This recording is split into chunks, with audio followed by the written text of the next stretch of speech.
Hi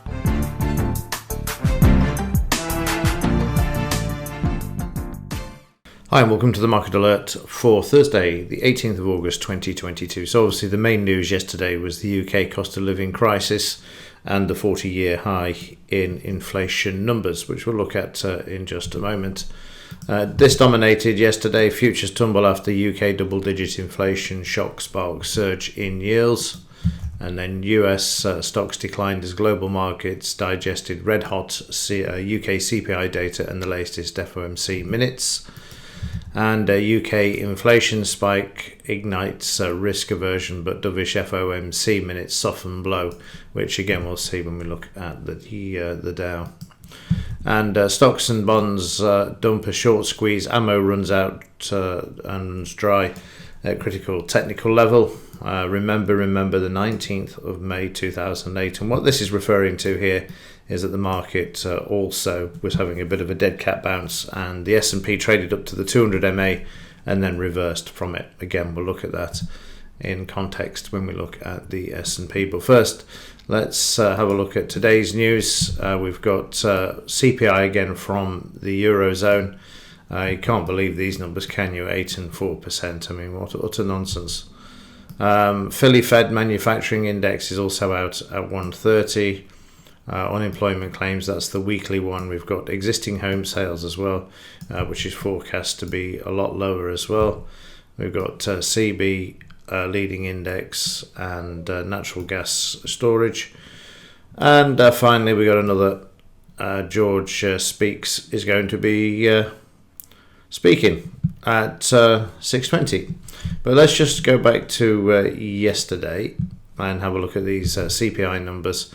We've got these three here. We've got the RPI as well.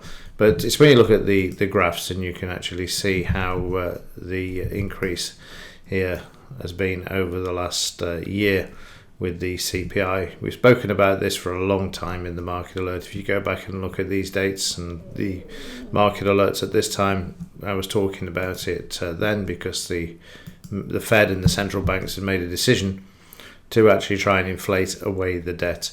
This was the core CPI, but look at the RPI, which they never report on TV anymore, and in the mainstream. RPI used to be the main one, the retail price index, and this is at 12.3%. We know it's much higher than this, but I thought I'd just show you the graphs, because when you see it on a month-by-month basis, you tend to not see how much it's actually increased.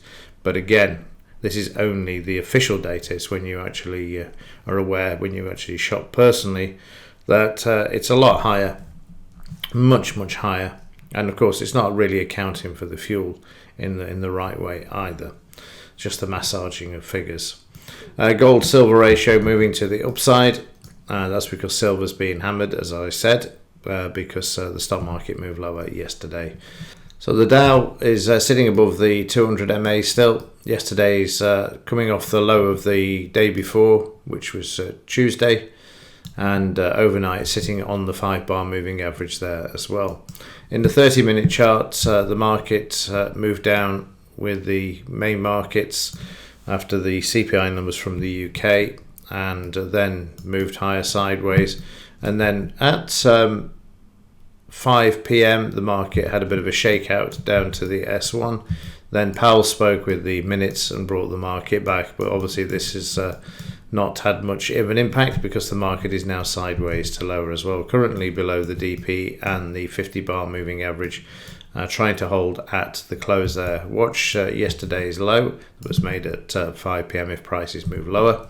If they move back to the upside and we get a bit of a retracement, these are the upside targets for the Dow, and you'll see that 38 tying in there with the DP level. In the German DAX, well, we had the slide that I spoke of yesterday. If it would go, it would slide, and it did. You can see the market retracing there, but finding a bit of support overnight, as you can see there at yesterday's low. So in the 30-minute chart, you'll see that we had a decline all the way through, not a single green bar until we got to the close of the DAX and then the FOMC meeting minutes, which traded up to the 20-bar moving average, and it's still not broken this. It's still trading sideways. Yesterday low is going to be critical. and you can see that there the market, like the Dow, is struggling at yesterday's close at the moment. I managed to get short yesterday, and here are the results for the week so far. You can see it's not been the best of weeks. We pulled a bit of a small drawdown, then stabilised, and then down a bit, and then yesterday managing to move back up because I held the position all the way through the session. Put the trade in, got to break even, and went out and did a few other things, and never came back for a few hours, and in fact forgot I'd actually got the trade on. So here you can see that we've got a profit factor of 201 so far. Losses are greater than the winners, but the losses are much smaller, hence the 2.01 there. So yeah, 368 to minus 67 there, so you can see why it's showing a profit, and that's the key really. I mean, it hasn't been a brilliant couple of weeks because the markets are quiet, but like I say, when you've got one, hold it as long as you can, and that's where you actually make everything back up and then some as well. So yeah, overnight, quick look at the 5-minute charts. Choppy, sideways, not doing a lot. It has gapped lower there and not filled the gap yet, so you could see a bit of a spike to the upside first, but sitting on the close at the moment and trying to hold there. And in the S&P, as the intro when we were talking about this, the correlation to 2008 is the 200 MA. Market sitting at this yesterday, moving lower, taking out Tuesday's low, Wednesday just coming back above the 5-bar moving average and holding at the moment. So that's what the news headline, this one, just to remind you, I think is this one. There we go. Remember the 19th of May 2008. Instead of me winding all the way back to 2008, I can tell you it was this exact same thing where the market was sitting at the 200 MA and 78% retracement there. In the 30-minute of the S&P, also following the German DAX lower and other markets after the UK numbers, and then again down in the afternoon till 5 p.m, and then up with the Fed, and then sitting at the close as well, the same as the Dow.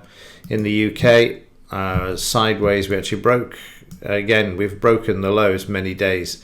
Yesterday the same, starting to look like it wants to move back to the upside overnight, get back above that 5-bar moving average.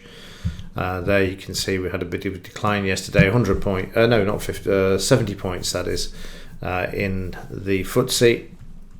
A problem with the data here where the market gaps lower and then moved higher, and I don't know why, but there seems to be a bit of a problem there as well. But overnight, 30-minute bars managed to stay at the close and move slightly higher, but in the way on the upside in the 30-minute chart, you got the 50 EMA and the 200 MA. Close below the low, we'll start to see a decline in the market and its corrective phase. In the currencies, the yen up yesterday, trading to 89% that we've already had marked up. Prices also struggling with the 78 and trading below this at the moment. We also had some supply coming into the market, which was either absorption of sell orders coming in or people trying to sell in at the 89% retracement. Without having a depth of markets with tick volume, which you can't get, it's very difficult to say. But obviously there's some sort of selling coming into the market there. But price is holding overnight in the 30-minute yen, up yesterday. News from the US and then the FOMC there. The interesting one is the pound, down yesterday on the inflation, and expect to bounce off this. And the only reason it was down is because the dollar was strong again yesterday. The reaction will be a move to the upside when we get to the next rate increase, which we are going to get given we've got 40-year high inflation numbers. So the market's reaction was to sell from the start, 200 MA and Tuesday's high, and then the market just made its way to the downside there. Bit of support overnight, got to watch that low, isn't taken out, but that's going to be dependent on the dollar, which we'll look at now. So let's just kick off with the dollar, as we've just spoken about the pound. Yesterday, treading water sideways to higher, but that was enough to move the other currencies to the downside, particularly the pound. and sideways overnight as well for the US dollar. This has had an impact on silver. As I said, if the stock market sells off, so will silver. We can see this is starting to move lower now. We're currently at the 89% retracement, but when we start to see the selling get aggressive after this dead cat bounce, then these are the downside targets where we'll probably go back and retest the lows for this market, because as I said yesterday, it's also an industrial as well as a monetary metal.